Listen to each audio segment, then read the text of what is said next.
Nous vivons tous à un moment donné des situations qui nous mettent dans tous nos états. Des situations qui nous font perdre pied, des situations où on est complètement dépassé par la situation. Comment faire donc dans ces cas-là? Eh bien, c'est le but de cette vidéo où je te présente différentes pistes d'action concrètes que tu vas pouvoir mettre en place pour gérer au mieux ce genre de situation. Mon nom est Jean-Marc Louch et j'accompagne les femmes et les hommes qui, en toute conscience et responsabilité, veulent reprendre le contrôle de leur vie pour lui donner le sens et l'alignement qu'ils désirent. Donc il arrive que la vie nous présente des situations et face à ces situations, on s'emballe. Nos émotions s'emballent et on est complètement perdu et dépassé. La première piste d'action concrète que tu vas pouvoir mettre en place lorsque ce genre de situation se présente, ce sera de mettre de la clarté. Mettre de la clarté, ça veut dire quoi? Eh bien, ça veut dire te demander ce qui s'est réellement passé. Lister les faits concrets, les faits observables qui se sont déroulés.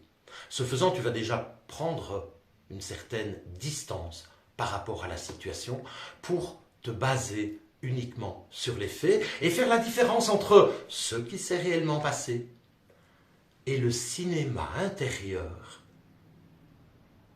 que tu en as fait. Mettre de la clarté, cela va également te permettre de distinguer ce qui dépend de toi, ce sur quoi tu vas avoir un pouvoir d'action et ce sur quoi tu n'as pas de pouvoir parce que la situation ne dépend pas de toi. Et si cette situation ne dépend pas de toi, tu vas pouvoir dégager autant d'énergie que tu veux pour résister, mais ça ne servira évidemment à rien. Tu vas simplement perdre ton énergie dans un combat qui est perdu d'avance parce que la situation ne dépend pas de toi. Si par contre la situation dépend de toi, à ce moment-là, tu vas aussi pouvoir, avec cette clarté, tu vas pouvoir mettre en place des actions concrètes pour gérer au mieux la situation. La deuxième piste que je te propose, après la clarté, ce sera la prise de recul.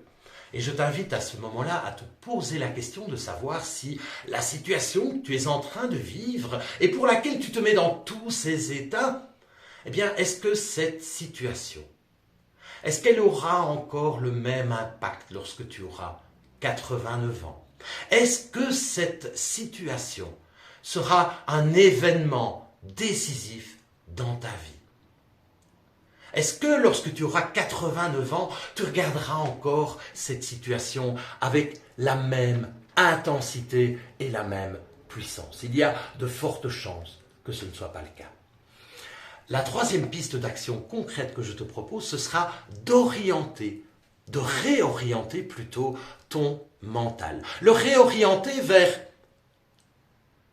le moment présent. Qu'est-ce qui se passe maintenant, ici et maintenant?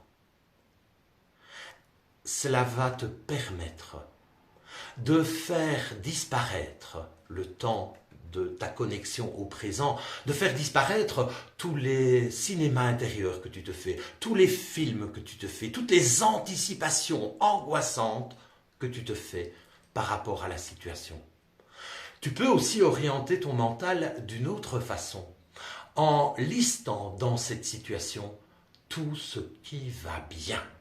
On a la fâcheuse tendance à regarder souvent ce qui ne va pas, ce qui nous pose problème, mais dans chaque situation, il y a quand même des choses qui sont positives, des choses qui vont bien.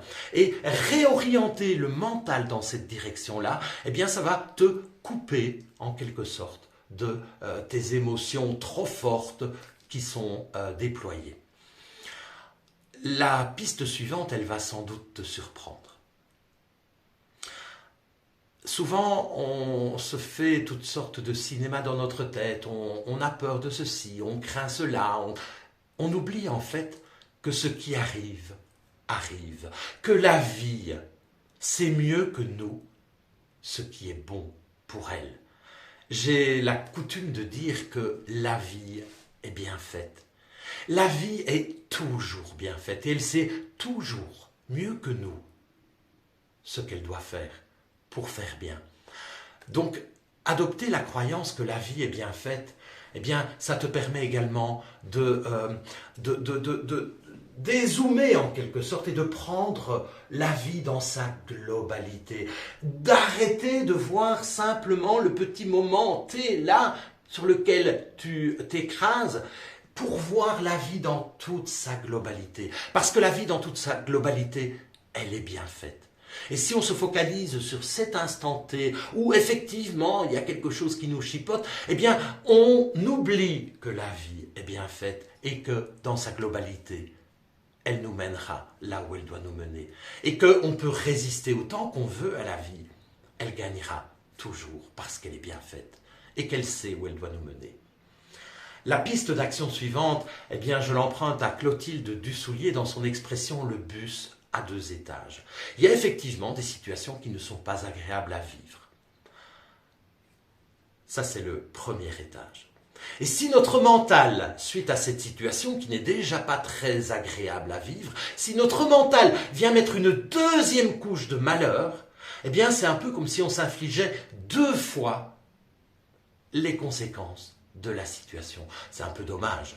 Donc prendre conscience qu'on est dans le bus à 2 étages et qu'on est au 2e étage, eh bien ça peut nous permettre de revenir au niveau inférieur pour simplement vivre du mieux qu'on peut cette situation. On a besoin dans cette situation de toute notre énergie et il est inutile d'aller la dépenser dans des cinémas mentaux qui ne font que nous bouffer notre énergie. Voilà, ces quelques pistes, j'espère qu'elles vont vraiment t'aider. Qu'elles vont vraiment t'aider la prochaine fois que tu vas rencontrer une situation difficile pour laquelle tes émotions s'emballent, pour laquelle ton mental s'emballe et pour laquelle tu sembles complètement perdu. Si cette vidéo te plaît, eh bien, je t'invite à t'abonner à ma chaîne, pourquoi pas à liker cette vidéo, à la partager, à la commenter. Cela m'aide évidemment à faire passer ces messages que j'essaye, les plus positifs et les plus porteurs, à un maximum de gens. Je te dis à très bientôt pour une prochaine vidéo et d'ici là, eh bien, je te souhaite vraiment de pouvoir gérer au mieux les situations qui se produiront dans ta vie. À très bientôt.